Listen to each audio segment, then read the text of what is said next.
अस्सलाम वालेकुम दोस्तों, इनसाइड पे मौज़ूम फ़खर में खुश आमदीद। नवाज शरीफ साहब की तरफ से 3 वफाकी वज़रा और 2 अरकान असम्बली को नून लीग में शमूलियत के लिए ग्रीन सिग्नल मिल गया और शहबाज शरीफ साहब को हदायत कर दी गई है नवाज शरीफ साहब की तरफ से कि ये जो 5 अरकान 6 अरकान हैं इनको नून लीग में लेने के लिए जो आपने गिव एंड टेक करना है, जो मामला तय करने हैं, सीटें शीटें ये वो दीगर मामला, इनको जल्द अज जल्द तय करें क्योंकि इस मामले की अब बहुत जल्द ज़रूरत पड़ने वाली है। दूसरी जानिब एक और इम्पॉर्टेंट डेवलपमेंट वो जहांगीर तरीन ग्रुप का इजलास था जो कल रात लाहौर में मुनक्कद हुआ। अब इसके बारे में कुछ खबर तो मैं आपको पहले वीलॉग में दे चुका हूं, लेकिन अब इसके अंदर से कुछ और डेवलपमेंट्स भी सामने आई हैं और जहांगीर तरीन ग्रुप में कल के इस इजलास में शिरकत करने वाले एक रुकन के मुताबिक कल का इजलास बहुत ज़्यादा हंगामा खेज था। और हंगामा खेज इस वजह से था कि ग्रुप के अरकान की अक्सरियत से ने जहांगीर खान तरीन साहब को ये मशवरा दिया है कि मुस्तकबिल के सियासी मंजरनामे के पेश नज़र जो सियासी सफ़र है उसके लिए जो नया साथी का इंतखाब करना है वो मुस्लिम लीग नून होना चाहिए और मुस्लिम लीग नून के साथ ताउन किया जाना चाहिए इन हाउस चेंज की सूरत में। और इस सारे मामले पर कल जहांगीर तरीन ग्रुप के अंदर भी अच्छी खासी लहदी हुई। इसके अंदर जो जो डिटेल्स हैं वो भी मैं आपको इंशाल्लाह शेयर करूँगा। अलबत्ता जहांगीर खान तरीन साहब को उनके ग्रुप मेंबर्स की तरफ से 2 ख़ास तौर पर जो गो हेड्स दिए गए हैं वो बहुत इंपॉर्टेंट है। एक, उनको ये कहा गया है कि आप सियासी तौर पर मुतहरक हो जाएं और आपको हर एक सियासी बंदे से मुलाकात करने का और उसके साथ डिस्कशन करने का, अपना पॉइंट ऑफ व्यू उनके साथ शेयर करने का और उनका पॉइंट ऑफ व्यू लेने का मुकम्मल तौर पर इख्तियार दे दिया गया। दूसरी जानिब जहांगीर तरीन खान साहब को ये बात भी कह दी गई है कि जनाब ये जो फ्यूचर का सेटअप बनाना है, हमने एक साथ रहना है और इस ग्रुप ने यूनाइट रहना है, लिहाजा हमारे पोलिटिकल फ्यूचर का जो तयन है वो अब आपने करना है। लिहाजा इस बात का भी इख्तियार आपके पास है हमारी तरफ से कि आपने किस सियासी जमात, किस प्लेटफॉर्म, इंडिपेंडेंटली या जो भी आपके ज़हन में जो भी सूरत हाल है उसके मुताबिक फ़ैसला अब आपने करना है। हमारा इसके साथ अब कोई लेना देना नहीं होगा, आपने बस हमें अपने फ़ैसले से आगाह कर देना है। यानी आज की जो 2 इंपॉर्टेंट डेवलपमेंट्स हैं, नवाज शरीफ साहब की तरफ से PTI के ऊपर जो हमला है वो और जहांगीर तरीन साहब, ये 2 इंपॉर्टेंट डेवलपमेंट्स हैं। इसके ऊपर मैं बहुत ज़्यादा तफसील के साथ और इनके जो पॉन्स एंड कॉन्स हैं इसके ऊपर आपके साथ थोड़ा सा आगे चल के डिस्कशन करूंगा क्योंकि इमरान खान साहब भी लाहौर में और इमरान खान साहब लाहौर में आज मुलाकातों पे मुलाकातें ही किए जा रहे हैं। कभी वो पॉलिटिकल कमेटी का इजलास करते हैं, कभी वो एडमिनिस्ट्रेटिव कमेटी का इजलास करते हैं, कभी वो लॉ एंड ऑर्डर का इजलास करते हैं, कभी इलेक्शन जो बलदियाती इंतखाबात हैं उसके हवाले से PTI का जो एक उन्होंने कमेटी बनाई हुई है उसके इजलास की सदारत करते हैं और कभी चीफ मिनिस्टर पंजाब उस्मान बुज़दार साहब से पूछते हैं कि भाई हुणकी करना 10 की प्लान है तुम्हारे पास, क्योंकि अब इलेक्शंस कुछ ज़्यादा दूर की बात नहीं है। और इसके साथ साथ अरकान असम्बली के साथ रब्ते रखना खुद बरह रास्त इमरान खान साहब के लिए मौजूदा सूरत हाल में बहुत ज़्यादा ज़रूरी हो चुका है। और ये वजह है कि उनकी सबसे इम्पॉर्टेंट पोलिटिकल जो मूवमेंट थी लाहौर में वो ये थी कि लाहौर, सरगोदा और डेरा गाजी खान डिवीज़न के अरकान कौमी और सूबाई असम्बली से मुलाकात, क्योंकि ये टोटल पॉलिटिकल उनका वेंचर था और इस अमल के ज़रिए उन्होंने जो उनके जहन के अंदर जो पॉलिटिकल प्लानिंग है उसके ज़रिए उससे भी उनको आगाही हासिल करना थी। और दूसरी वो जो अवाम राब्ता मुहिम चलाना चाहते हैं अपोजिशन के लॉन्ग मार्च या मुमकिना इन हाउस चेंज का जो सोच रहे हैं ऑप्शन अपोजिशन वाले, अब उसके तोड़ के लिए उनके पास कोई ना कोई रास्ता होना चाहिए। तो उन्होंने ज़्यादा बेहतर रास्ता ये सजेस्ट किया है कि मैं ख़ुद अब अवाम में जाऊँगा और जुमे वाले दिन अब प्राइम मिनिस्टर इमरान खान साहब मंडी बहाउद्दीन में पहले अवामी जलसे से खिताब करेंगे। और एक नोटिफिकेशन है इस हवाले से जो इस वक्त आपकी स्क्रीन पर नज़र आ रहा है, ये जनाब डिस्ट्रिक्ट एडमिनिस्ट्रेशन की तरफ से जारी किया गया है और इमरान खान साहब के दौरा मंडी बहाउद्दीन के लिए खुसूसी तौर पर उस दिन यानी जुम्मतुल मुबारक को आम तातील का ऐलान कर दिया गया है। तमाम स्कूल, कॉलेजेस, बाज़ार, सरकारी दफातर बंद रहेंगे, ये लोकल हॉलीडे होगी। और डिप्टी कमिश्नर साहब को हदायत कर दी गई है कि जनाब प्राइम मिनिस्टर आ रहा ध्यान करना, यानी कि वो जो सारे स्कूल टीचर्स हैं, जो सैनिटरी वर्कर्स हैं, जो माली हैं, जो उन लोगों को ये हदायत कर दी गई है कि जनाब आपकी हाज़िरी अब जलसा गाह में लगेगी। ये इतला है, हो सकता है गलत भी हो, लेकिन अमूमन पाकिस्तान का जो पॉलिटिकल ट्रैक रिकॉर्ड है उसके मुताबिक ऐसी ही चीज़ें डेवलप हो रही हैं। अच्छा, अरकान असम्बली की तरफ से इमरान खान साहब को बताया गया कि जनाब इस वक्त जो सूरत हाल है वो ज़रा गंभीर होगी, और ख़ास तौर पर अभी आपने रात को जो पेट्रोल की कीमत में 12 रुपये 3 पैसे का इजाफा किया है, इसके नतीजे में बहुत ही बुरी रिजेंटमेंट आ रही है लोगों की तरफ से सामने, क्योंकि दावे हमने बहुत ज़्यादा किए हैं लेकिन अमल दरामद अभी तक नहीं हुआ। तो प्राइम मिनिस्टर ने हस्ब आदत का घबराना नहीं है, कोई फिक्र नहीं पड़ता, हम काबीना की तादाद के अंदर इजाफा कर रहे हैं। यानी जो जो लोग शोर मचा रहे हैं या जो जो लोग तहफ़्फ़ुज़ात का इजहार कर रहे हैं, या वो इत्तेहादी जमातें जो ये कहना चाहती हैं या इस बात का इजहार कर रही हैं कि हमारे साथ प्राइम मिनिस्टर साहब की तरफ से इम्तियाजी सलूक किया गया, हमारी जो ड्यू रिप्रेजेंटेशन थी फेडरल कैबिनेट में और प्रोविंशियल कैबिनेट्स के अंदर वो नहीं दी गई। अब इमरान खान साहब ने बाज़ाब्ता तौर पर इस बात का इजहार कर दिया है कि वफाकी काबीना में भी रद्दोबदल होगा, पंजाब काबीना में भी रद्दोबदल होगा, पंजाब काबीना में तोसी भी होगी और वफाकी काबीना में तोसी भी होगी। यानी एक मरतबा फिर ये तबादलों का झक्कड़ चलने वाला है, और अब देखना यह है कि इसकी लपेट में कौन कौन आता है और क्या ये इमरान खान साहब को अब बेल आउट कर सकेगा। क्योंकि बलूचिस्तान अवामी पार्टी जो गवर्नमेंट की अलाई है उसकी तरफ से तो ये बात बड़ी क्लैरिटी के साथ सामने आई थी कि जनाब हमारे साथ 5 वजारतों का वादा किया गया था, हमें 5 वजारतें नहीं दी गई और इसके नतीजे में हम अब वॉकआउट करते हैं। और उसके बाद उन्होंने कहा कि हमें इशारे मिलना बंद हो गए हैं वगैरह वगैरह। तो देखना यह है कि अब ये जो पॉलिटिकल स्ट्रेटजी इमरान खान साहब बनाने जा रहे हैं कि तमाम लोगों का कोटा काबीना के अंदर बढ़ाया जाए, तो क्या ये फीजेबल होगा। क्योंकि मुस्लिम लीग काफ आज इम्पॉर्टेंट कुछ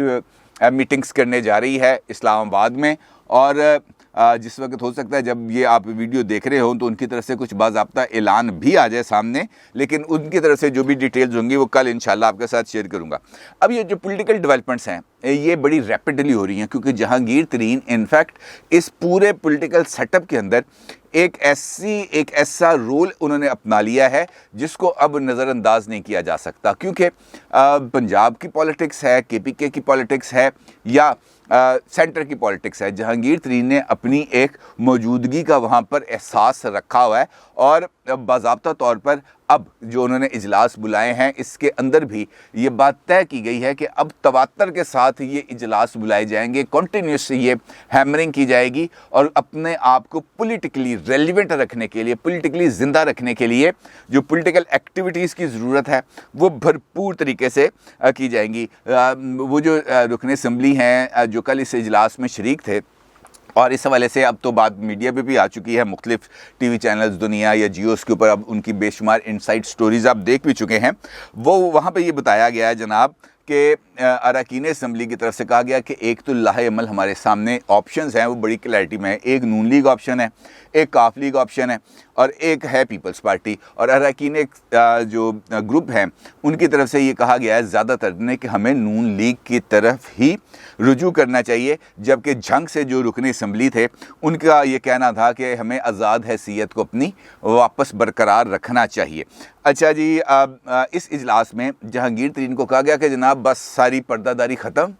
खुल के आए अब सामने, फ्रंट पे आगे खेलें और लंबे इनिंग्स खेलें और ज़रा हार्ड हिट करें, और ताकि पता चले कि आप पाकिस्तान की पॉलिटिक्स के अंदर रेलिवेंट हैं। अच्छा, इसके साथ साथ ये बात कही गई कि मिलें सबसे, बात सबकी सुने, लेकिन कोई हतमी लाहे अमल का ऐलान उस वक्त तक ना किया जाए जब तक अपोजिशन की तरफ से बाज़ाब्ता तौर पर इन हाउस चेंज के लिए, चाहे वो पंजाब है या वो सेंटर है, उनकी तरफ से मूव नहीं कर दी जाती, और उस वक्त तक अपने कार्ड्स को सीने के साथ लगा कर रखा जाए। और ज़राए ने इस बात का भी इंकशाफ किया है कि तरीन ग्रुप अदम एतमाद की सूरत में अपोजिशन की हमायत करने का फ़ैसला कर सकता है, क्योंकि इस इजलास में इस बात का इजहार किया गया कि अरकान असम्बली जो अपने हलकों में जाने के काबिल नहीं रह गए, क्योंकि महंगाई की वजह से लोगों का बेड़ा गर्क हो गया, बुरा हाल है, पिस चुके हैं। लिहाजा अब हमें इस बात को ज़ेर गौर रखना चाहिए कि हम आइंदा किस प्लेटफॉर्म पे जाएंगे और कैसे जाएंगे। अच्छा, ये जो अब बातें चल रही हैं, मैंने भी आपके साथ जिक्र किया था, दीगर दोस्तों अहबाब ने भी इस हवाले से इशारे दिए थे कि मुस्तकबिल के अंदर जहांगीर तरीन साहब की अहम पॉलिटिकल मूवमेंट्स हो सकती हैं और कुछ मुलाकातें भी हो सकती हैं, जिसमें से चौधरी बरादरान के साथ उनकी मुलाकात मुतवक्के है और उसके साथ साथ शहबाज शरीफ साहब के साथ भी उनकी मुलाकातें मुतवक्के हैं। लेकिन जहांगीर तरीन साहब इन मुलाकातों के ऑफिशियली, इन मुलाकातों की यानी ऑन द रिकॉर्ड मुलाकातों से पहले ये चाह रहे थे कि ये जो ग्रुप के अरकान हैं इनकी बातें भी ज़रा सुन ली जाएं, इनसे भी गो हेड ले लिया जाए, इनकी भी बैकिंग ले ली जाए, ताकि कल जब ये मुलाकातों की खबर लीक होगी, सामने आएगी, तो अरकान असम्बली ये कह सकें, उनके ग्रुप के अरकान के जनाब ऐसा दस के गया सी, एम ही नहीं चला गया, तो वो एक तो उन्होंने वो गो हेड ले लिया। अब देखेंगे कि बहुत जल्द इसमें पेशरफ्त भी होगी, बाज़ाब्ता तौर पर रब्ता किया जाएगा जहांगीर तरीन साहब से, चाहे वो मौलाना फजलुर रहमान साहब करें रब्ता, चाहे वो राना सनाउल्लाह साहब करें, या चाहे बराह रास्त शहबाज शरीफ साहब करें और जहांगीर तरीन साहब से रब्ता। और उस रब्ते के नतीजे में ये जो मुलाकात है ये मुतवक्के हो सकती है, और हो सकता है कि एक से ज़्यादा कायदीन उनके साथ मिले और उनको कायल करने की कोशिश करें। लेकिन असल मामला वही है कि आपके पास देने के लिए क्या है जहांगीर तरीन ग्रुप को, जिसकी वजह से वो आपके साथ आ सकें। दूसरी जानिब नवाज शरीफ साहब हैं, लंदन में बैठे हैं, और इस वक्त वो लंदन में बैठे हुए हुकूमत को बहुत ज़्यादा बुरे लग रहे हैं, और वो चाहते हैं कि ये जो पॉलिटिकल मोमेंटम है इसको ब्रेक करने के लिए ज़रूरी है कि शहबाज शरीफ साहब और नवाज शरीफ साहब के ख़िलाफ़ को फैसला कुन कार्रवाई की जाए, और दोनों को किसी न किसी तरीके से सख्त हालात का सामना करना पड़े। यानी शहबाज शरीफ साहब जेल में जाएँ और हुकूमत नवाज शरीफ साहब को जहाज़ में बिठाकर यूँ हथकड़ियाँ लगाकर लाहौर एयरपोर्ट पर लैंड कराए, ताकि अपोजिशन का ये जो इस वक्त मोमेंटम बना हुआ है ये एकदम बैठ जाए, ज़मीन बोस हो जाए। अच्छा, इस काम के लिए जो अटॉर्नी जनरल ऑफ पाकिस्तान है जनाब खालिद जावेद खान साहब, नवाज शरीफ साहब के हवाले से बात कर रहा हूँ, उन्होंने एक ख़त लिखा है नवाज शरीफ साहब के लंदन में जो मौलिज हैं डॉक्टर लॉरेंस उनको, और उनसे वक्त मांगा है कि Pakistani doctors Pakistani high commission के ताउन से उनके ज़रिए आपसे मुलाकात करना चाहते हैं, और नवाज शरीफ साहब के हवाले से जो आपकी ट्रीटमेंट है और जो आपने टेस्ट वगैरह किए हैं या दीगर जो आपका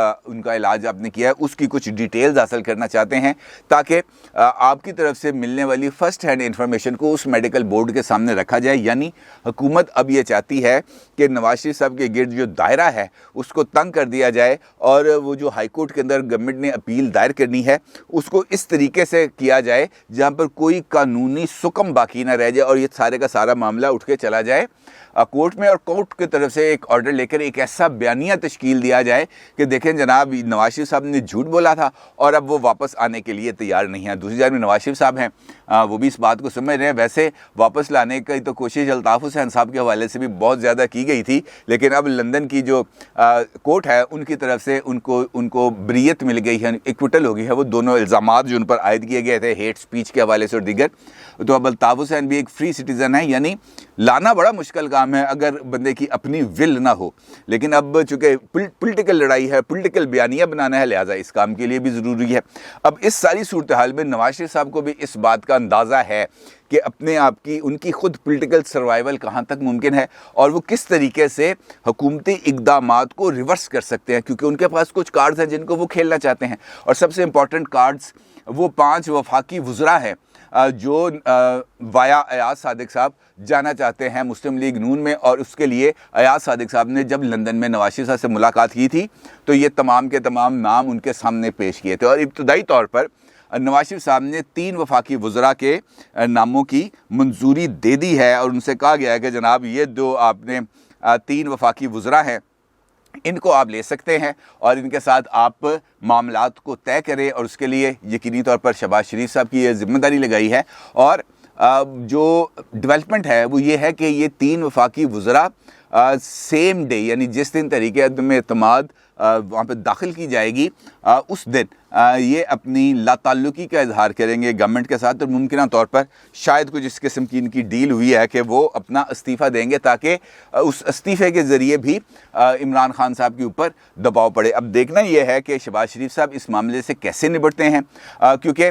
जो इस वक्त पाकिस्तान के अंदर जो पॉलिटिकल प्लेयर है जो सेंटर फॉरवर्ड लग रहा है नून लीग की तरफ से, वो है शहबाज शरीफ साहब, क्योंकि एक जानिब उनको दूसरी तरफ भी राब्ता रखना है, उनसे भी मामला तय करने हैं, PDM के साथ भी मामला तय करने हैं, पीपल्स पार्टी को भी अपने साथ रखना है, अपोजिशन की दीगर जमातों को जोड़ के भी रखना है, और फैसला कुन राउंड के लिए नंबर्स भी पूरे करने हैं। और नंबर्स पूरे करने के लिए जो जोड़ तोड़ है, पंजाबी में जो तोड़पन है, वो भी शहबाज शरीफ साहब ने करना है। आने वाले दिन पाकिस्तान की सियासी हरकियात को समझने के लिए बहुत ज़्यादा बेहतर होंगे, और उनके नतीजे में ही हम कुछ ज़्यादा बेहतर एनालिसिस कर सकेंगे पाकिस्तान की सियासत का ऊँट किस तरफ बैठेगा, और क्या इमरान खान साहब कि ये जो पॉलिटिकल मूवमेंट्स हैं ख़ास तौर पर नवाज शरीफ साहब के हवाले से कि उनके गिर्द शिकंजा टाइट किया जाए, वो किस हद तक कामयाब रहेगा। देखते हैं इंशाल्लाह। अपनी राय का ज़रूर इज़हार कीजिएगा। आपका बहुत शुक्रिया। अल्लाह हाफ़िज़।